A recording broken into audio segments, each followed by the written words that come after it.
मक्का की तारीख में सिर्फ एक ही शख्स था जो ईमान के हर इम्तिहान में सबसे पहले खड़ा हुआ। वो थे हजरत अबू बकर सिद्दीक रज़ियल्लाहु अन्हु, अजीम हस्ती जिन्होंने रसूल अल्लाह की नबूवत की गवाही बिना किसी सवाल के दे दी। उनकी दोस्ती वाफा और सच्चाई की बेहतरीन मिसाल थी। मगर जब जुल्म की हद हो गई और मक्का की जमीन तंग हो गई तो अल्लाह का हुक्म आया। हिजरत सफर आसान नहीं था। कुरैश के मुशरिकों का इरादा था कि वो नाबी ए अकरम को कत्ल कर देंगे। इस मुश्किल घड़ी में नबी ने सिर्फ एक ही शख्स को चुना, अबू बकर। रात की तारीकी में वो घर से निकाल गए, मगर दुश्मन उनके पीछे थे।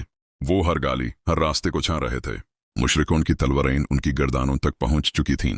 जब ताक़ूब बढ़ता गया तो दोनों ने मक्का से बाहर के ऊपर बने एक छोटे से घर में पनाह ली। वो गार चौथा और तरीक अल्लाह की पनाह बन गया। अबू बकर रात में दरवाजे के पास खुद अपने कब्जे फाद कर छेद होल्स बैंड किए।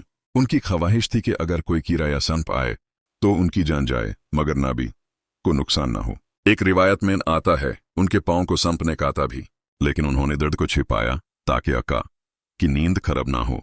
यह थी वाफा की मिसाल। 3 दिन और 3 रातें वो इस घर में रहे और फिर दुश्मन घर के बिल्कुल दहाने तक पहुंच गए। उनके कदमों की आवाज साफ सुनाई दे रही थी। अबू बकर और अबन के दिल में गहरा खौफ पैदा हुआ, अपनी जान का नहीं बल्कि नबी की जान का।